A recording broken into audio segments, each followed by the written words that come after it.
Revise किया किसी ने घर पे थोड़ा सा बुक खोल के, जो जो टॉपिक्स हम कर चुके हैं अभी तक?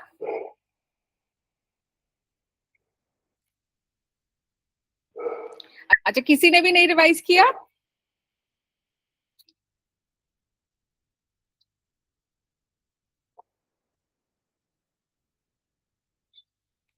चलिए थोड़ा सा खुद ही साथ ही रिवाइज कर लेते हैं।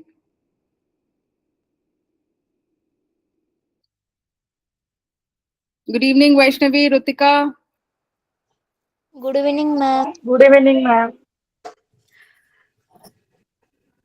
अच्छा बताएं, मेरा स्क्रीन दिख रहा है सभी को? Yes ma'am. Yes ma'am. अभी तक हम कौन कौन से टॉपिक्स पे बात कर रहे थे? थोड़ा सा नाम बता दीजिए कि कौन कौन सा टॉपिक हम लोग कर चुके हैं। नहीं ma'am, cohesive force, adhesive force. Cohesive force, adhesive force, बिल्कुल सही। और सरफेस बताएं। टेंशन।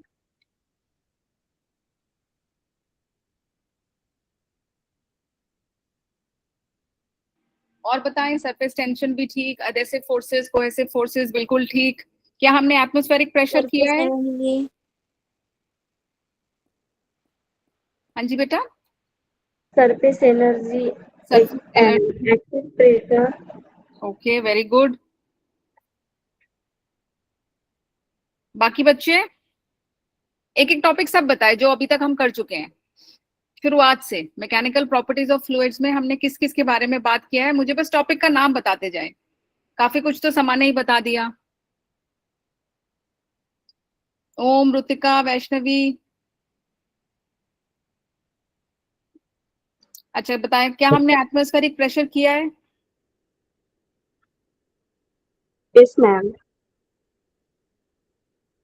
क्या हमें पता है कि गेज प्रेशर क्या होता है और एब्सोल्यूट प्रेशर क्या होता है? हमने 3 टर्म्स करे हैं, absolute pressure, gauge pressure, atmospheric pressure.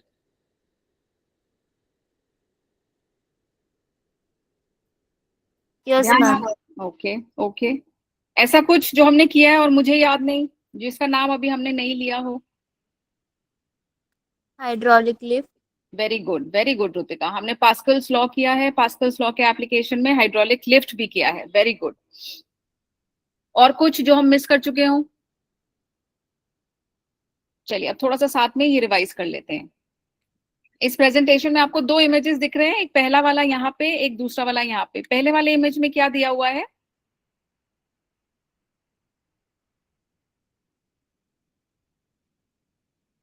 ये एक इंसेक्ट है जो पानी पे है। अब पानी पे अगर आप ध्यान से यहाँ पे देखें तो ऐसा लग रहा है ना कि कोई एक मेम्ब्रेन सा है।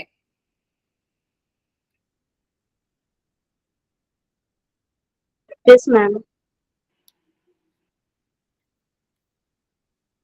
और अगर हम दूसरे वाले में भी देखें, दूसरे वाले में भी हमने एक पेपर क्लिप डाला है जो कि अंदर नहीं जा रहा है, पानी के अंदर नहीं जा रहा है। ऐसा लग रहा है कि पानी के स्तर पे या पानी के ऊपर कोई एक पतला हल्का कपड़ा जैसा है जिसने उसको प्रोटेक्ट कर रखा है। तो वो जो इनविजिबल मेम्ब्रेन लाइक बिहेवियर है पानी का, उसका उसका मूल कारण है सरफेस टेंशन। सरफेस टेंशन की वजह से पानी के ऊपर एक मेम्ब्रेन जैसा फॉर्म हो जाता है, जिसकी वजह से ये छोटे कीड़े या ऑल पेन या पेपर क्लिप ये पानी के ऊपर रह सकते हैं, वो अंदर नहीं जाते। अगर पानी जमीन पे फैला हुआ हो और आप एक कॉटन का कपड़ा उसके ऊपर रखे। अच्छा, कितने कितने बच्चों ने घर पे दिया जलाया है?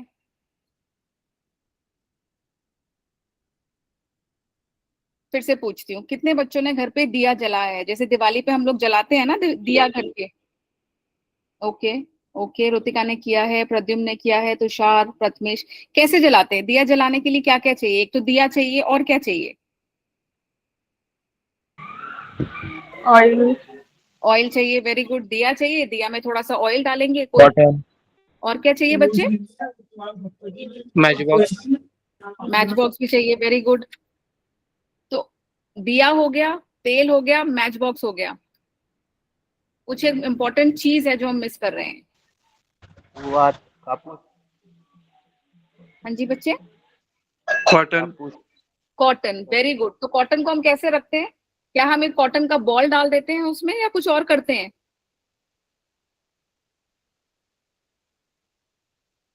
कॉटन की एक स्ट्रिप जैसा होता है। Very good. कॉटन को हम थोड़ा सा ऐसे मसल के उसको एक स्ट्रिप जैसा बना लेते हैं, फिर हम उसको डालते हैं, जिसको हम कॉटन विक भी कहते हैं। तो उससे क्या होता है, जैसे ही आप पानी में या तेल में कॉटन डालते हैं, कॉटन क्या तेल अपने आप ऊपर तक आ जाता है? Yes, ma'am. Yes, ma'am. तो उसको हम कहते हैं जहां पानी अपने आप छोटे छोटे, कॉटन को अगर हम माइक्रोस्कोप में देखेंगे तो कुछ ऐसे हमें पतले पतले उसमें कैपिलरी ट्यूब जैसा दिखेगा। जैसे अगर हम कॉटन का कपड़ा लें और पानी थोड़ा सा टेबल पे गिरा लें या जमीन पे गिरा लें, अगर कॉटन के कपड़े का हम एक कोना भी पानी के ऊपर रखें तो पूरा पानी कॉटन के कपड़े में ऊपर अपने आप चढ़ जाएगा। इसको हम कहते हैं कैपिलरी राइज, जहां पानी अपने आप अगेंस्ट ग्रेविटी चढ़ जाता है। जब हम पेड़ पौधों में पानी देते हैं, पानी कहाँ देते हैं हम लोग? Roots. रूट्स के पास। रूट्स के पास, मिट्टी के पास नीचे देते हैं। और जो सबसे ऊपर वाला लीफ होता है, क्या उसके पास भी पानी चढ़ जाता है? Yes, yes. ma'am. Yes, ma'am. Very good. अब क्या पानी को अपने आप अगेंस्ट ग्रेविटी चढ़ जाना चाहिए? फिजिक्स तो कहता है कि ग्रेविटी सब चीजों को नीचे पुल करता है, लेकिन अभी आपने बोला कि पानी हम रूट्स के पास देते हैं, तो पानी अपने आप ऊपर चढ़ के लीव्स तक चला जाता है, राइट? Yes, ma'am. तो ये जो पानी का मूवमेंट है अगेंस्ट ग्रेविटी, ये तभी पॉसिबल है। क्या होता है प्लांट के अंदर, क्या होता है? जाइलम फ्लोएम का नाम सुना है हमने? यस। बायो क्लासेस में करा होगा, बायो की टेक्स्ट बुक में करा होगा। जाइलम फ्लोएम मतलब किसी भी तने के अंदर, स्टेम के अंदर छोटे छोटे छोटे छोटे पतले पतले पाइप्स बने होते हैं। वो बहुत ही फाइन पाइप्स होते हैं। उस पाइप को हम कैपिलरी पाइप्स कहते हैं या कैपिलरी ट्यूब्स कहते हैं। तो जब आप रूट्स में भी पानी देते हैं, पानी अपने आप ऊपर चढ़ जाता है। अब कितना ऊपर चढ़ेगा वो हम फिजिक्स लगा के, मैथ्स लगा के उसका भी एक एक्सप्रेशन निकालने की कोशिश करेंगे आज, अगर हमें टाइम मिला। लेकिन उस एक्शन को कहते हैं कैपिलरी एक्शन।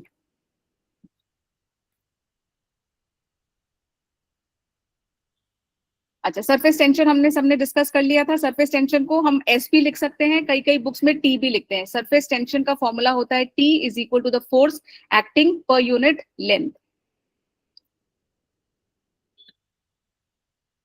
अब इसमें दो एग्जाम्पल्स लिखे हैं। जब हम कपड़े धोते हैं, कपड़े धोने के लिए आप पानी में क्या मिक्स करते हैं? डिटर्जेंट। डिटर्जेंट। अगर कपड़ों को बहुत अच्छे से धोना हो, क्या आप ठंडा पानी लेंगे या गर्म पानी लेंगे? गर्म पानी। गरम पानी। ये एक्सपीरियंस से हमें पता है कि अगर कपड़े ज्यादा गंदे हैं तो हम थोड़ा सा पानी गर्म करके फिर डालते हैं। इससे क्या फर्क पड़ जाएगा अगर हम पानी को थोड़ा गर्म कर लेंगे तो? ये हम सरफेस टेंशन कम हो जाएगा पानी का। Very good, very good. जैसे हम पानी को थोड़ा गर्म कर लेते हैं, सरफेस टेंशन कम हो जाता है। सरफेस टेंशन जहां कम हुआ वहां जो आपने डिटर्जेंट मिक्स किया वो अच्छे से फैल जाएगा, तो पूरे कपड़े में वो अच्छे से फैल जाएगा, फिर उसका क्लीनिंग एक्शन बढ़िया से होगा। इसी का हमने एक और एग्जांपल किचन में भी किया था। जब हम तेल में तड़का लगाते हैं, क्या हम ठंडे तेल में लगाते हैं या हम गर्म तेल में लगाते हैं? गरम। क्योंकि जैसे ही आपने तेल को गर्म किया वो पैन पे अच्छे से फैल गया। इसका एक और एग्जाम्पल हमने किया था, जब हम खाना खाते हैं, ठंडा खाना अच्छा लगता है, गर्म खाना अच्छा लगता है? गरम। गर्म। क्योंकि गर्म खाने का जो भी आप खा रहे होंगे वो आपके टंग के मॉलिक्यूल, टंग के ऊपर अच्छे से फैल जाता है, तो उसका टेस्ट बहुत अच्छे से आता है। तो इन सभी का कारण कपड़े बेटर धोने हो तो गर्म पानी चाहिए, खाने का टेस्ट बेटर लेना हो तो गर्म खाना खाना चाहिए। और साइंटिफिकली अगर मैं बोलूं तो कौन सी चीज है जो इसका टेस्ट बढ़ा रहा है या सफाई ज्यादा अच्छे से कर रहा है? क्या टर्म होगा उसका?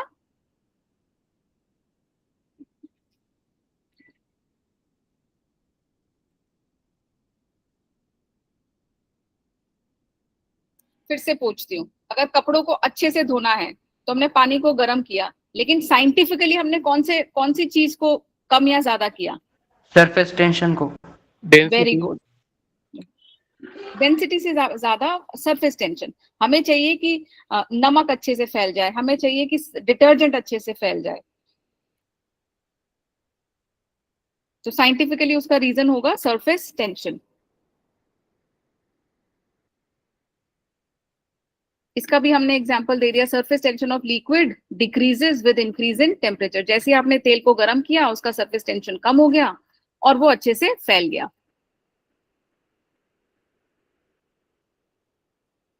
ये कुछ और एग्जांपल्स है, जैसे टूथपेस्ट अच्छे से क्यों फैल जाता है, क्योंकि उसमें भी थोड़ा सा सोपी मॉलिक्यूल्स होते हैं जिसकी वजह से वो अच्छे से फैल जाता है। मच्छर के अंडे, mosquito eggs float on the surface again because of surface tension of water. अगर सरफेस टेंशन नहीं होता तो ऊपरी लेयर पे एक मेम्ब्रेन नहीं होता और अंडे ऊपर नहीं रुक पाते। ये एग्जाम्पल अभी हमने डिस्कस कर लिया डिटर्जेंट वाला। ये मैंने डायग्राम बना के एक्सप्लेन करने की कोशिश की थी। जब भी पानी के अंदर कोई बहुत मॉलिक्यूल होता है उस पे सारी दिशा से फोर्स एक्ट करता है, क्योंकि सारी दिशा से इक्वल फोर्स है।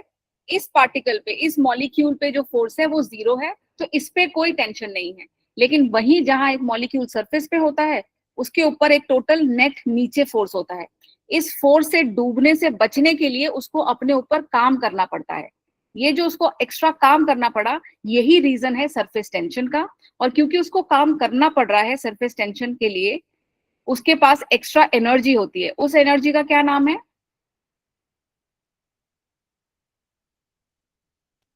सरफेस मैं फिर से, एनर्जी। Surface energy. क्या इस मॉलिक्यूल के पास है सरफेस एनर्जी? क्या आप सभी को कर्सर दिख रहा है मेरा? Yes, ma'am. अच्छा, इस मॉलिक्यूल के पास ये जो सर्कल सा है, क्या इसके पास कुछ सरफेस एनर्जी है? यस मैम ही। Yes ma'am. अच्छा, ये फिर हम लिख लेंगे। जो ये मॉलिक्यूल है इसके ऊपर हर डायरेक्शन में सेम फोर्स है, तो इसके ऊपर जो नेट फोर्स है वो जीरो है। तो इसको कोई काम नहीं करना पड़ रहा है अपने आप को बचाने के लिए या डूबने से बचने के लिए। तो अगर इसको काम नहीं करना पड़ रहा है, क्या इसके पास एनर्जी है, surface energy? Yes, ma'am. Yes ma'am ही। हम सब लिख लेंगे, इसके पास सरफेस एनर्जी नहीं है। सरफेस एनर्जी सिर्फ सरफेस मॉलिक्यूल्स के पास होता है। सरफेस मॉलिक्यूल्स का मतलब ये वाला जिसके ऊपर अनबैलेंस्ड फोर्स है। अगर आप ये वाला डायग्राम देखें, इस पे कितने फोर्स दिख रहे हैं? इस पार्टिकल पे कितने फोर्स दिख रहे हैं? 2. इस वाले पे जहां पे मेरा कर्सर है, 1 फोर्स। इस पे एक ही एरो बना हुआ है ना, ये एरो फोर्स के लिए बना हुआ है। इसमें there is only 1 force and the force is in the, कौन से डायरेक्शन में है ये force? Downward direction. Downward direction में, क्योंकि इसके ऊपर डाउनवर्ड डायरेक्शन में फोर्स है। बट पार्टिकल को नीचे चला जाना चाहिए था, राइट? लेकिन वो नीचे नहीं डूब रहा, वो अपने ऊपर काम कर रहा है जिससे कि वो ना डूबे। क्योंकि वो अपने ऊपर काम कर रहा है, वो टेंशन में है, उसको हम बोलेंगे सरफेस टेंशन। और जो उसने काम किया वो किसी फॉर्म ऑफ एनर्जी में दिखेगा, तो इस पार्टिकल के पास सरफेस एनर्जी होगी। और ये जो अंदर बैठा है इसके ऊपर हर डायरेक्शन में फोर्स है। ये वाला ऊपर वाला फोर्स नीचे वाले से कैंसिल हो गया, ये वाला फोर्स इससे कैंसिल हो गया, ये वाला फोर्स इससे कैंसिल हो गया, तो टोटल फोर्स ही जीरो हो गया। क्योंकि टोटल फोर्स जीरो है, उसके ऊपर कोई टेंशन नहीं है। मुझे लग रहा है आप लोग ये लिख लीजिए, इस वाले टेम्पलेट पे जो दिख रहा है वो लिख लें आप सब। Let's write it down.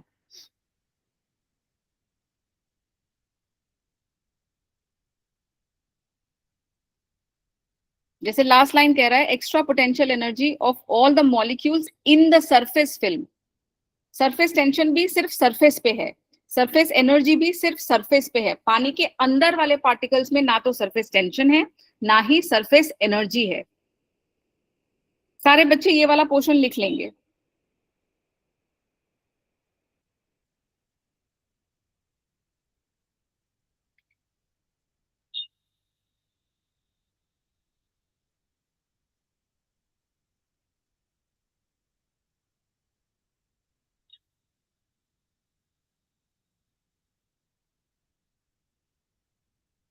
और अगर समझ में अभी भी नहीं आया तो बच्चे पूछ लीजिए। जो पानी के अंदर है ना, वो हर जगह से खींच रहा है, तो टोटल फोर्स जीरो है उसके ऊपर कोई टेंशन है ही नहीं।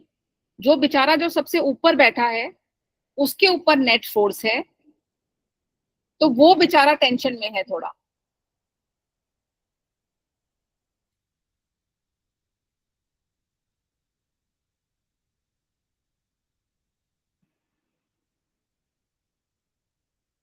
जब आप लिख लें तो बताएं, फिर लेट्स मूव फॉरवर्ड, फिर आगे चलते हैं।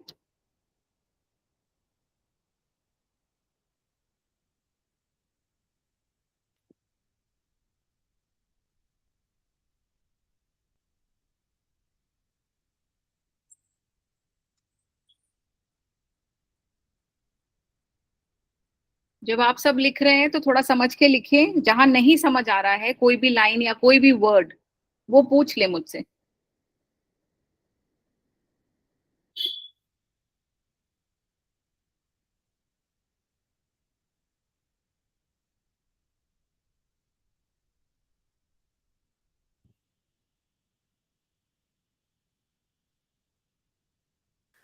मैम सरफेस फिल्म एक बार आप समझा दोगे क्या? Surface film, yes ma'am.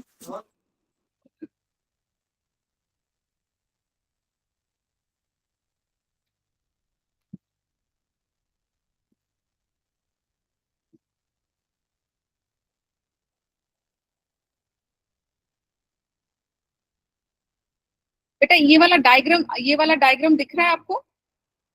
Yes ma'am. अच्छा, अगर मैं ये यहाँ पे फोकस करने को बोलूं, क्या यहाँ पे आपको दिख रहा है कि थोड़ा सा डिप्रेशन हो रहा है सरफेस पे? Yes ma'am. जैसे अगर आप कोई कपड़ा लें, सफेद कपड़ा लें और उसके ऊपर एक पत्थर डालें, अगर सफेद कपड़ा पहले ऐसे है, जैसे आप कपड़ा डालेंगे क्या होगा उसमें?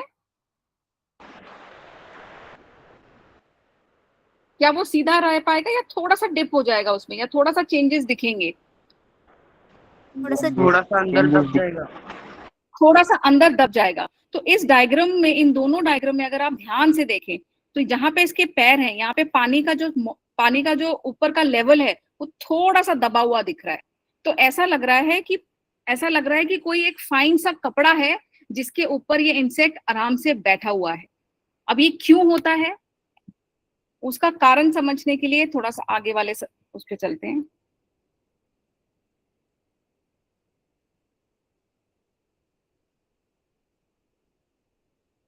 अब ये जो मॉलिक्यूल दिख रहा है जिसमें नेट फोर्स दिख रहा है ना बच्चे? Yes ma'am. अब यहाँ यस मैम। इस डायग्राम में यहाँ पे एक ही दिखाया है, इस वाले डायग्राम में एक ही मॉलिक्यूल है, लेकिन यहाँ पे इसके पूरे ऊपर वाले सरफेस पे और भी ऐसे लाल मॉलिक्यूल्स होंगे। Yes no? Yes, ma'am. Yes ma'am. Yes, ma'am. तो अब थोड़ा सा आप इमेजिन करिए, क्योंकि मैं इस पे नहीं लिख पाऊंगी। बहुत सारे सरफेस, इस पूरे सरफेस पे बहुत सारे रेड मॉलिक्यूल्स बैठे हुए हैं। अब वो जो रेड मॉलिक्यूल्स बैठे हुए हैं, उनका आपस में कौन सा फोर्स एक्ट कर रहा है? Cohesive force. Cohesive force, very good. तो ये जो ऊपर के सरफेस के मॉलिक्यूल्स हैं, उन्होंने आपस में एक दूसरे को पकड़ा हुआ है, सारे वाटर मॉलिक्यूल्स से अपने आप को पकड़ा हुआ है। पकड़ के उन्होंने एक लेयर बना ली है, एक फिल्म बना ली है। उस फिल्म को हम बोलेंगे, उस पूरे फिल्म जो बन गई है क्योंकि उन्होंने आपस में एक दूसरे को पकड़ा हुआ है, that is your surface film. और वो जो फिल्म है वो ऊपर, उस फिल्म की वजह से जो इंसेक्ट्स है वो नीचे नहीं डूब रहे, उस फिल्म ने उसको पकड़ा हुआ है, इंसेक्ट्स को।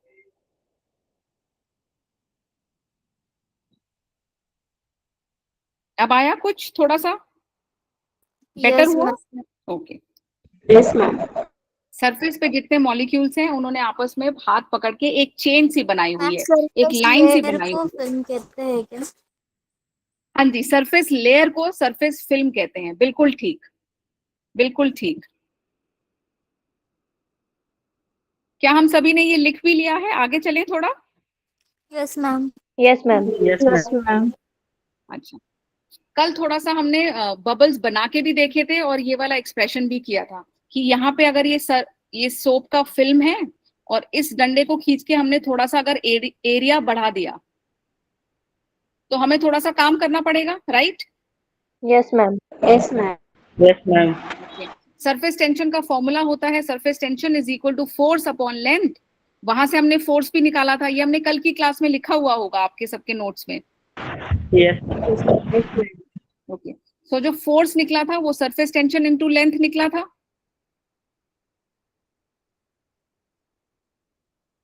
Yes no?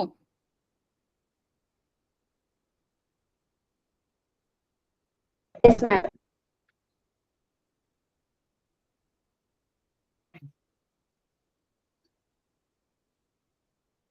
उसके बाद हमने ये भी निकाला था, जैसे फोर्स आ गया, force is equal to surface tension into length, फिर हमने वर्क निकाला था।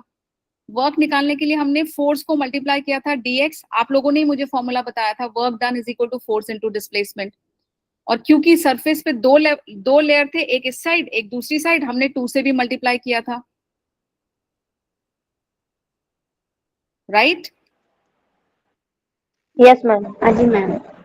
सो हमारा जो वर्क डन आया था वो वर्क डन आया था 2, सरफेस टेंशन को हमने s लिखा होगा, उसको आप t भी लिख सकते हैं, l और dx, फिर हमने l इंटू dx को लिखा था, एरिया होता है, और फिर हमने लिखा था dA which is the total change in area. ये कल की क्लास का है, ये सबके नोट्स में लिखा होना चाहिए। क्या हमने किया था ये कल? Yes, ma'am.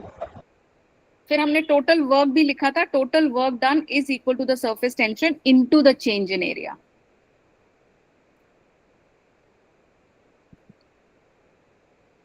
Any question so far? वरना अब इसके बाद आज का हमारा टॉपिक आगे बढ़ेगा। Any questions?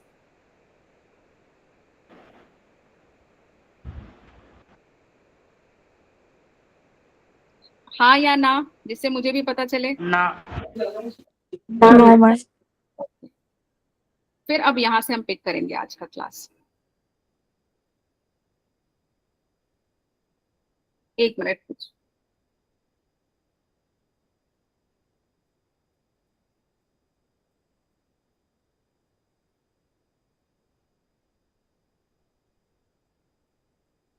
Just give me a minute, अब हम व्हाइट बोर्ड पे चलेंगे यहां से।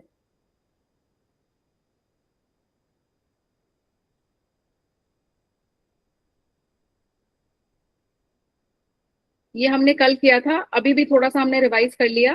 क्या लिखा था अभी बोर्ड पे हमने? लास्ट आपने क्या देखा था बोर्ड पे? Work done.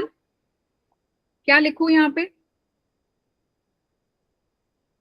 अपने नोट से देख के मुझे बताया। वर्क डन अभी जो हमने फिर से रिवाइज किया, क्या लिखूं? वर्क डन हमने कैसे निकाला था? Surface tension into,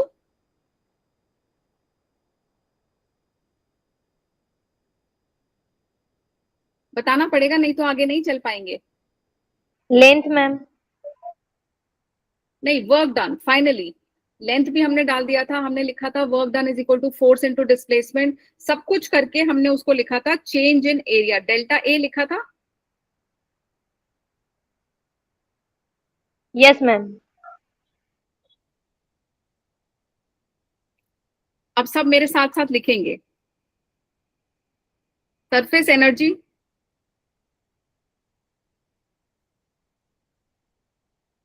is equal to the work done in increasing the surface area। अगर हम यूनिट एरिया बढ़ाते तो जो हमारा वर्क डन है उतना ही सरफेस एनर्जी हो जाता, लेकिन अगर हमारा एरिया 1 से ज्यादा है तो फिर सरफेस एनर्जी जो हो जाता है, surface energy is called the amount of work done per unit change in surface area. या हमने कितना काम किया और हमारा एरिया कितना बढ़ा, उसका जब हम रेशियो निकालेंगे वो हमारा सरफेस एनर्जी हो जाएगा। तो सरफेस एनर्जी को मैं लिख रही हूं S, वर्क डन आपका इस टेम्पलेट पे लिखा हुआ है T into change in area upon change in area, delta A is equal to T। तो जो सरफेस एनर्जी होती है मैथमेटिकली या वैल्यू वाइज, सरफेस टेंशन जो है वो force acting per unit length है, और सरफेस एनर्जी जो है वो आपको किसी के ऊपर काम करने पे मिलता है। और डेफिनेशन कहता है surface energy is equal to the work done per unit change in area. तो मैथमेटिकली जब हम फॉर्मूला डालते हैं S इज इक्वल टू जो हमने कैलकुलेट किया था work done upon the change in area, तो आपको S is equal to T मिल जाता है। यहाँ पे S है सरफेस एनर्जी, T है आपका सरफेस टेंशन। तो value wise surface energy is equal to the surface tension. इसको थोड़ा समझते हुए लिखेंगे और जहां पे थोड़ा डाउट है वो हम पूछेंगे। इसको थोड़ा समझते हुए लिख लें सब, क्योंकि इसके बाद हम बबल्स के अंदर हमने बात करी थी एक्सेस प्रेशर की कल, इसके बाद हम उसका एक्सप्रेशन निकालेंगे।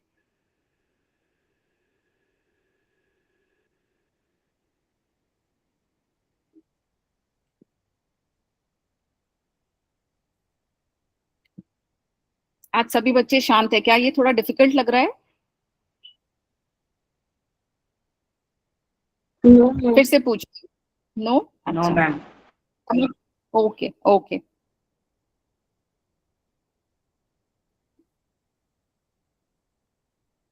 जो मॉलिक्यूल सरफेस पे होते हैं उनके ऊपर एक्स्ट्रा फोर्स होता है, वो अपने आप को बचाने के लिए काम करते हैं, इसीलिए उनके पास सरफेस टेंशन भी होता है, सरफेस एनर्जी भी होता है।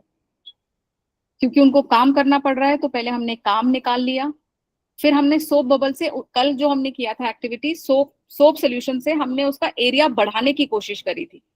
तो जब हम एरिया बढ़ाएंगे तो हमें surface energy will be equal to the work done upon the increase in the area.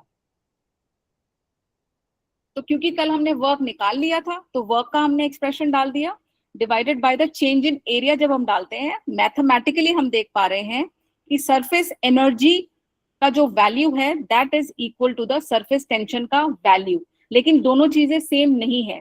Surface tension force के फॉर्म में आता है, सरफेस एनर्जी काम के फॉर्म में आता है। आपने आपने मॉलिक्यूल से कितना काम करवाया।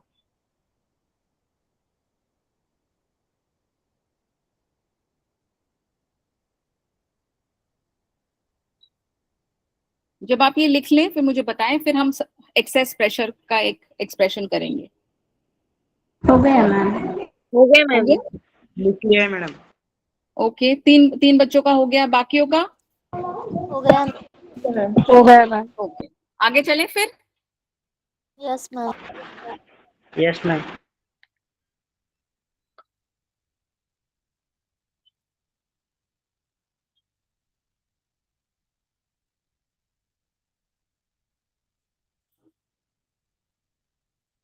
अब हमने कल जो किया था, हमने कल बबल बना के देखे थे।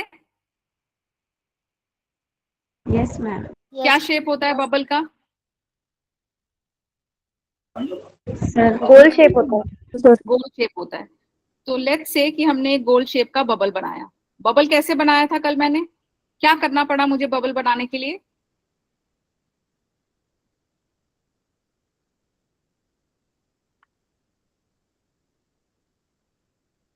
क्या करना पड़ा मुझे कल बबल बनाने के लिए?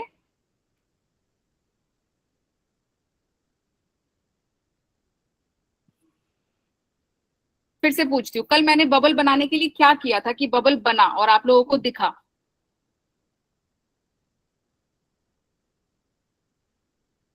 क्या आप सब मुझे सुन पा रहे हैं?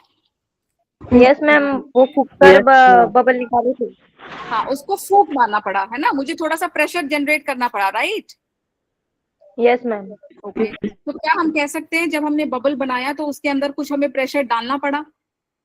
जो मैंने फूंक मारी तो उसमें थोड़ा सा प्रेशर रहा। Yes ma'am. यस तो मैम। ये वेरी गुड। अगर मुझे इसका एरिया निकालना हो इस सर्कल का, और अगर मैं इसको बोलूं कि इसका रेडियस r है, इसका क्या होगा सरफेस एरिया?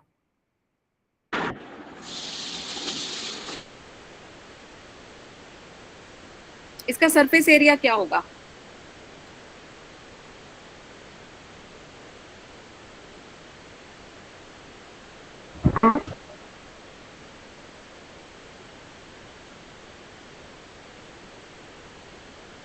नहीं सुनाई दिया। सरफेस एरिया, आप लोग सरफेस एरिया समझते हैं? जैसे अगर मैं बोलूं कि मैंने ये बनाया है एक रेक्टेंगल, इसका सरफेस कैसे निकालेंगे, एरिया कैसे निकालेंगे? अगर ये लेंथ है और ये ब्रेड्थ है, इसका एरिया कैसे निकालेंगे? Length into breadth, right. तो अगर मेरे पास कोई गोलाकार का बॉल है और मुझे उसको पूरे को पेंट करना है तो मुझे उसका एरिया पता होना चाहिए। एरिया का फॉर्मूला होता है 4 पाई क्या होता है? 4 पाई मैंने लिखा है, बाकी 4 बताओ। पाई आर स्क्वायर। Very good. इसका एरिया होता है 4 पाई आर स्क्वायर। अगर, क्योंकि मुझे फूक मारना पड़ा तो अंदर कुछ प्रेशर था, अगर मुझे प्रेशर पता है, क्या मैं फोर्स निकाल सकती हूँ? जो सबसे पहली क्लास में हमने किया होगा, प्रेशर और फोर्स के में क्या रिलेशन है?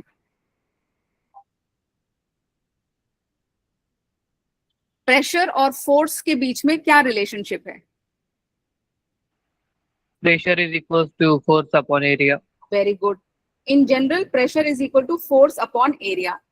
तो एरिया मुझे इसका पता चल गया, प्रेशर मैंने ये लिखा था, फोर्स कैसे कैलकुलेट करेंगे?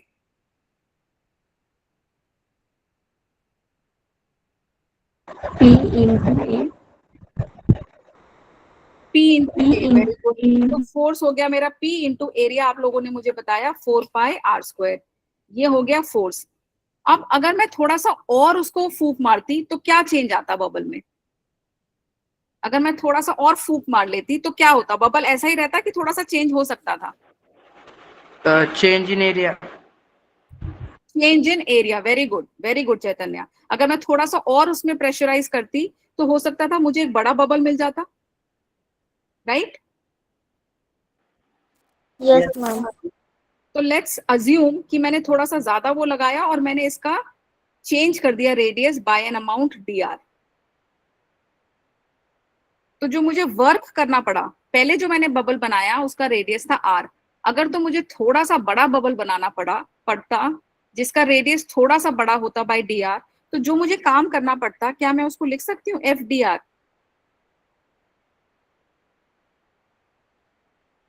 Yes, ma'am. अब आपके पास, वेरी गुड, अब आपके पास एफ का वैल्यू भी है, डी आर आपको पता है, सब्स्टिट्यूट करें, मुझे पूरा वर्क निकाल के बताएं कि टोटल वर्क क्या होगा। अपने अपने नोटबुक में करें और मुझे एक्सप्रेशन बताएं वर्क का।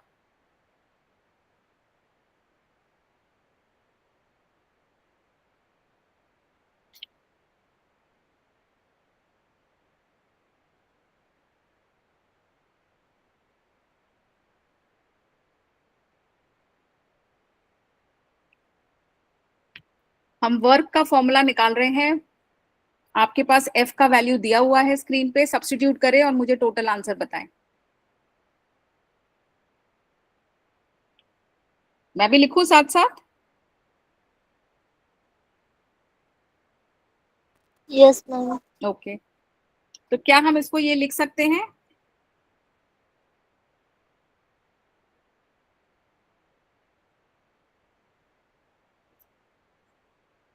एफ की वैल्यू मैंने ये लिखी थी, वो हम लिख रहे हैं, P 4 pi are square d r. D r का मतलब छोटा change in radius. This is the work done in increasing the bubble radius by a small value d r. जब आप ये अच्छी तरह समझ जाएं और जब आपने ये पूरा एक्सप्रेशन लिख लिया हो, तब मुझे बताएं, क्योंकि हम एक और सिमिलर एक्सप्रेशन लिखेंगे। और आज हम क्या करने की कोशिश कर रहे हैं, हम इंटरनल प्रेशर, ये जो पी है, एक्सेस प्रेशर बबल के अंदर कितना बनता है, उसको निकालने की कोशिश कर रहे हैं।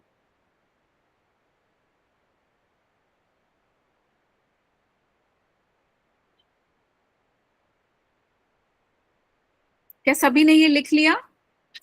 Yes, ma'am. Yes ma'am. अच्छा, 2 बच्चों ने लिख लिया, बाकियों ने? Yes, ma'am. लिख लिए. Yes ma'am. Yes, ma'am. लिख आगे लिए. बढ़े। Yes, ma'am. ओके, अभी थोड़ी देर पहले हमने एक और एक्सप्रेशन लिखा था, ये किस चीज का एक्सप्रेशन था?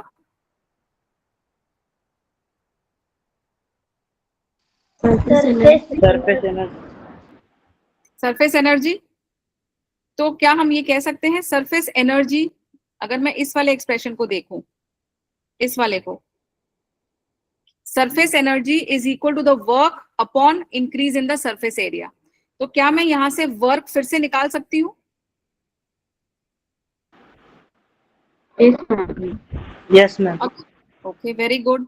अगर मुझे यहां से वर्क निकालना हो, कैसे निकालूंगी, क्या होगा फॉर्मूला?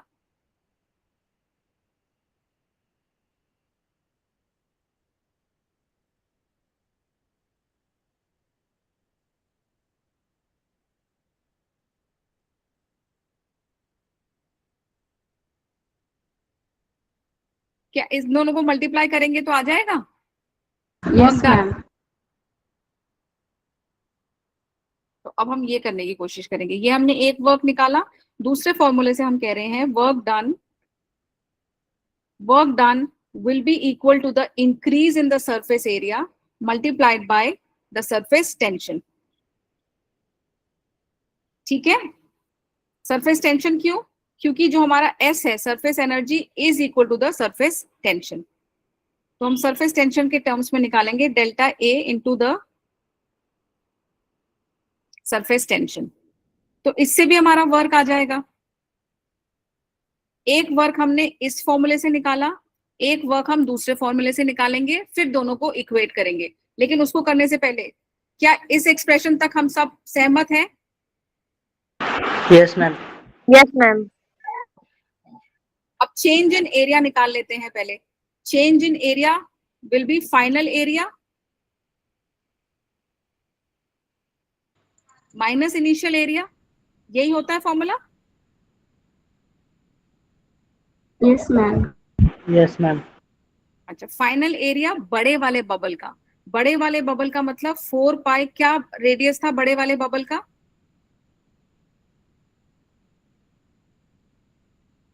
फिर से थोड़ा पीछे चलते हैं। बड़े वाले बबल का रेडियस क्या है? हाँ। आर।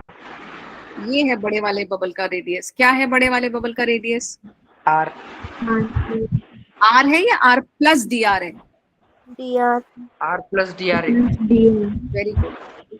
जो बड़ा वाला अगर हम बनाना चाहें तो वो हो जाएगा आर प्लस डी आर। यही होगा 4 pi R plus D R whole square. Yes ma'am. और इनिशियल एरिया था 4 पाई, जो पहले हमने बनाया था वो ये है 4 pi are square. Yes ma'am. अच्छा, अब a plus B whole square का formula. A square plus 2ab plus B square. a square plus B square plus क्या लिखूं?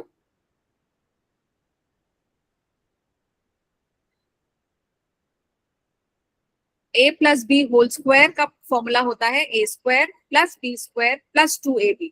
तो क्या हम ये लिख सकते हैं 2r dr?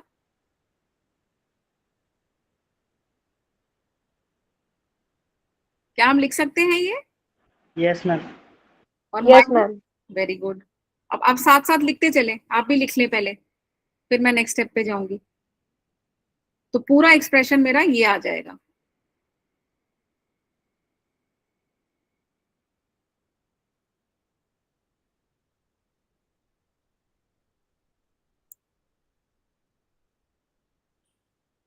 Four pi are square plus D R square plus 2r dr minus 4 pi are square. बस मैंने एक फॉर्मूला लगा के इस वाले ब्रैकेट को भी ओपन कर दिया, इस वाले ब्रैकेट को।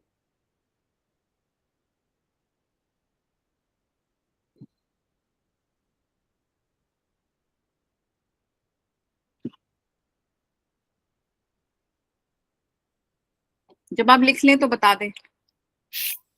हो गया मैम। ओके, रुतिका का हो गया, बाकियों का? Completed ma'am. हो गया मैम। हो गया मैम। Okay, very good. तो अब इसको पूरे को खोलते चलते हैं। तो फर्स्ट में क्या लिख सकती हूँ मैं? 4 पाई, ब्रैकेट को खोलेंगे तो क्या 4 pi are square plus 4 pi D R square plus 4 pi और 2 हो जाएगा 8 पाई आर डी आर और माइनस 4 पाई आर स्क्वायर। क्या सभी का ये आएगा? साथ साथ करते भी चले, लिखते भी चले और समझते भी चले। Yes ma'am. Yes ma'am. सभी का यही आ रहा है? Yes ma'am. ओके, क्या इसमें से हम कुछ कैंसिल कर सकते हैं? 4 पाई आर वेरी और गुड। ये 4 पाई आर स्क्वायर और यहाँ पे 4 minus pi 4 pi are square तो हो जाएगा कैंसिल। तो बचेगा हमारे पास 4 pi D r plus 8 pi R D r. अच्छा, इसमें डी आर क्या था?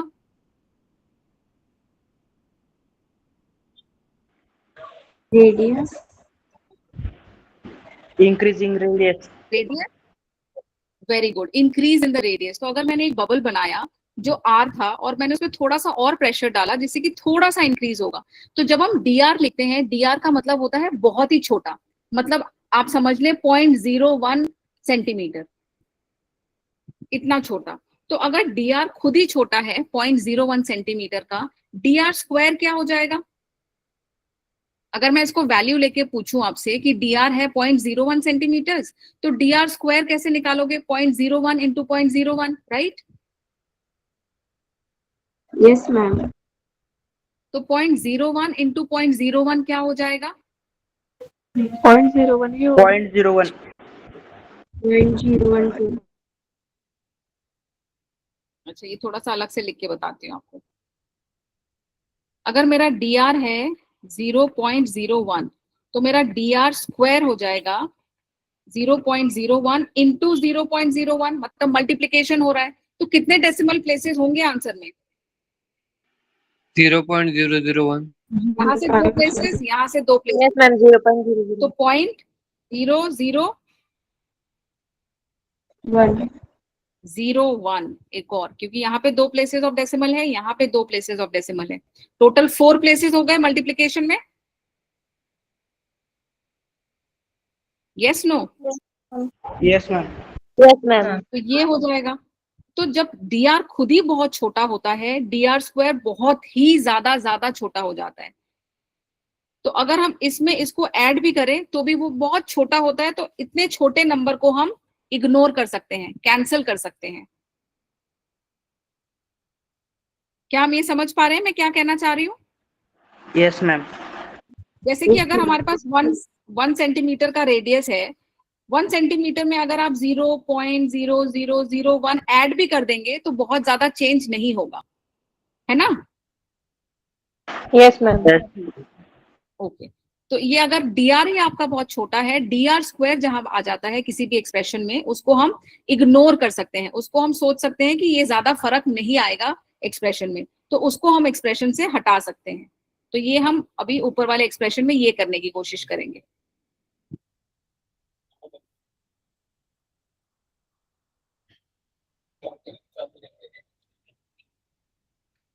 इसको हम क्या करेंगे, ये वाला जो जिसमें डीआर स्क्वायर है इसको हम इग्नोर कर देंगे क्योंकि ये बहुत ही छोटा है, और हमारा आंसर आ जाएगा 8 पाई आर डीआर। और ये हमने कहां से शुरू करा था? हम क्या निकाल रहे थे? Delta A. डेल्टा ए क्या था?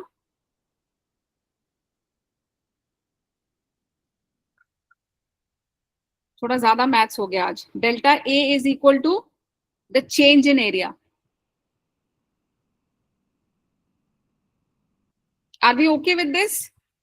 ये ज्यादा लग रहा है आज थोड़ा maths.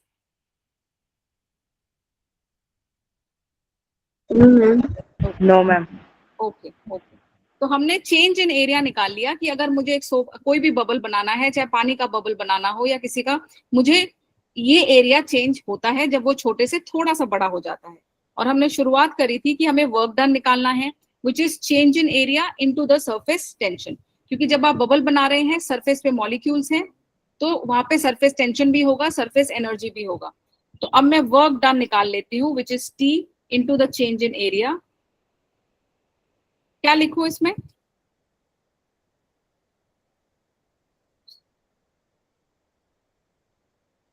T change in area is 8 pi R D R.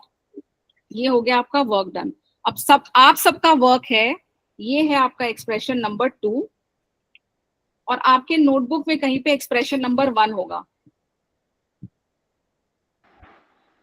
I repeat, ये एक्सप्रेशन नंबर 1 है सभी के नोटबुक में। Work done is equal to P 4 pi are square d r. Yes, ma'am. Yes ma'am. और एक हमने अभी कंप्लीट किया जो कि अगेन वर्क है। दोनों वर्क को आप इक्वेट करेंगे, क्योंकि काम है, काम मैं किसी भी तरीके से निकालूं, काम तो सेम ही होना चाहिए क्योंकि काम तो हम बबल पे ही कर रहे थे, राइट? Yes, ma'am. सो दोनों वर्क को आप लोग इक्वेट करें, और इक्वेट करके मुझे P का एक वैल्यू निकाल के दें। आप लोगों के पास दो, हाँ जी बच्चे, किसी ने निकाल लिया है? बताएं। ऊपर वाले से भी कॉपी कर लेते हैं। वर्क डन ऊपर वाले में हमने लिखा था P 4 pi r square dr, P 4 pi r square dr मैंने ऊपर से लिखा था, और अभी जो हमने निकाला वो है, यस बेटा, यस ओम, 2T आया है मैम। 2T आया है बस।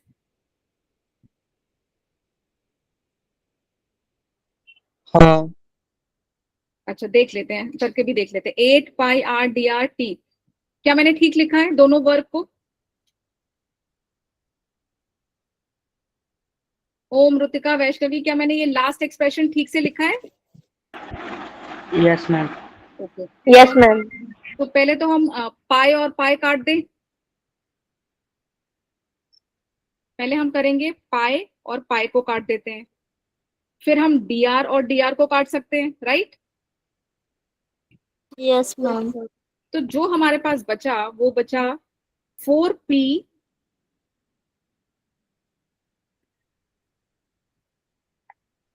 4 times p r square equals to 8 r t। क्या ये बचा हमारे पास? Yes, ma'am. Yes ma'am. अब मैम वो 4 और 8 को भी हम काट सकते हैं, और यहाँ पे r स्क्वायर है, यहाँ पे r है, तो एक r कट जाएगा, हमारे पास बचेगा p r, यहाँ पे बच जाएगा 2t। मुझे लग रहा है ओम ने एक r भी काट दिया था एक्स्ट्रा, सो ये जो p है ये आपका आ गया 2t/r।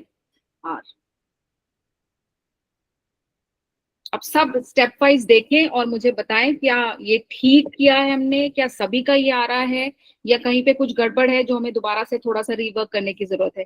ओम, आप भी चेक करके बताएं, अब क्या यही आ रहा है? यस मैम, वो आर मतलब साइड में ले जाने पड़ेगा। हाँ, एक आर मिस हो गया था आपसे, 2t। और ये p क्या है? हमने p किसका निकाला है, किसके अंदर है ये p? बबल के अंदर। बबल के अंदर, very good. This is the excess pressure, this is the internal extra pressure inside any kind of a bubble or any kind of a drop, so that the drop does not collapse। मतलब अगर किसी भी आपको drop को drop के shape में रखना है तो उसके अंदर जो एक्स्ट्रा प्रेशर होगा वो इतना मिनिमम होगा, वरना जो वो ड्रॉप है वो कोलैप्स करके फ्लैट होके गिर जाएगा। तो इसको हम कहते हैं एक्सेस प्रेशर। अगर किसी का कोई स्टेप में नहीं आया, एक तो वो पूछ लें, और जिसका आ गया है वो थोड़ा सा मुझे ये सोच के बताएं कि जो पानी का बबल होता है, मतलब पानी का ड्रॉप होता है, और जो सोप का बबल होता है, उन दोनों में क्या डिफरेंस होता है? वेट का।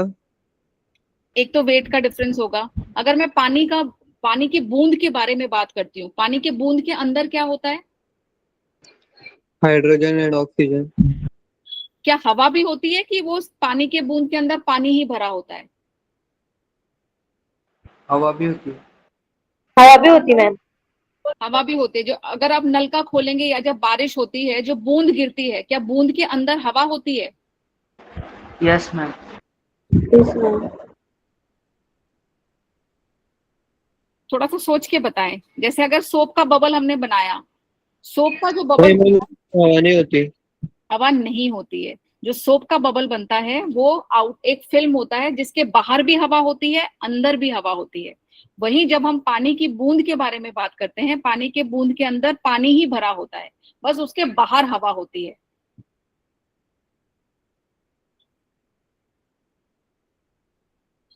थोड़ा सा सोचें और बताएं कि क्या आप मुझसे सहमत हैं, क्या आपको लगता है कि ये ठीक है, या हो सकता है कि मैं गलत हूं।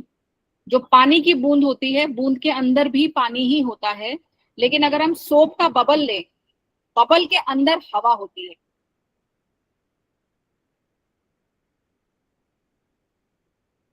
क्योंकि उससे हमारा जो इंटरनल प्रेशर है, जो पानी की बूंद होती है, बूंद के अंदर तो पानी हुआ, अगर मैं पानी की बूंद के बारे में बात करूं, वहीं जहां सोप बबल के बारे में बात होती है, उसके अंदर भी हवा है, बाहर भी हवा है, तो उसके दो सरफेसेस हो जाते हैं, तो उसको दो अलग टाइप के प्रेशर्स चाहिए होते हैं। अच्छा ये तो एक बात है, पहले तो मुझे सब बताएं, you can raise your hands right, तो लेट मी नो कि ये एक्सप्रेशन सबका आ गया है और सब सहमत है इससे, P is equal to 2T/R। Yes, ma'am. Okay Yes, ma'am. Okay yes ma'am. Okay. अच्छा मुझे थोड़ा सा लग रहा है कि आप लोग घर पे नहीं रिवाइज कर रहे हैं। तो अभी जब हमने ये टॉपिक स्टार्ट किया था, स्टार्टिंग के टॉपिक्स थोड़े से इजी थे। अब जब हम आ गए हैं, अब थोड़ा सा मैथमेटिकल टॉपिक आ गया है। इसके बाद वाला टॉपिक भी जो होगा, बर्नौलीज थ्योरम हो गया, स्टोक्स लॉ हो गया, ये सारे मैथमेटिकल टॉपिक्स हैं। तो थोड़ा सा अगर आप रिवाइज करेंगे तो आपको और बढ़िया तरीके से समझ आएगा। ओके तो बस एक लास्ट टॉपिक लेते हैं, P is equal to 2T/R। ये हमारा वैलिड है वाटर ड्रॉप के लिए, क्योंकि वाटर ड्रॉप का एक ही सरफेस होता है। वही जब मैं सोप बबल की बात करूं, उसमें 2 की जगह वो डबल हो जाएगा, उसको हम लिखेंगे 4T/R।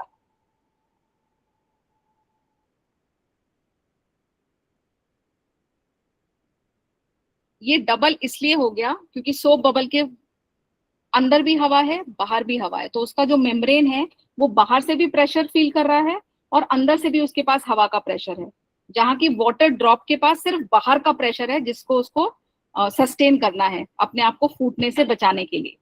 तो जो सोप बबल का एक्सेस प्रेशर होगा वो 4T/R है, जो पानी की बूंद का एक्सेस प्रेशर होगा वो 2T/R है। ये 2T/R को हम 2S/R भी लिख सकते हैं। ये 25 लग रहा है पर ये 25 नहीं है।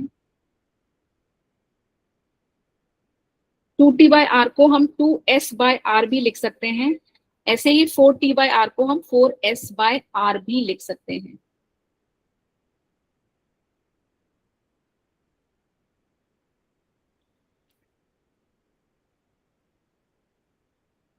आज हम यहीं पे खत्म करेंगे क्योंकि आज हमने काफी मैथमेटिक्स कर लिया है। आई होप आप सबने भी स्टेप वाइज सारा लिख लिया है। अगर लिख लिया है तो रेज योर हैंड्स, आपके पास ऑप्शन है रेज हैंड का। ओके जिसने मैम लिख लिया है, आगे क्या? हाँ जी मैम बेटा, हाँ जी बच्चे, मैम इससे पहले की स्लाइड दिखाएंगे क्या? हाँ हाँ बिल्कुल, यहाँ पे सबसे पहले की मैम, ये वाला, शुरुआत का मैम, ये वाला, आज का स्टार्ट जहाँ से हुआ था ना वहां से दिखा दीजिए। आज का यहीं से स्टार्ट किया था बेटा, यहाँ से हाँ मैम, शुरुआत की थी, ठीक है। हाँ, आगे थोड़ा सा, मतलब आगे चले ऐसे, हाँ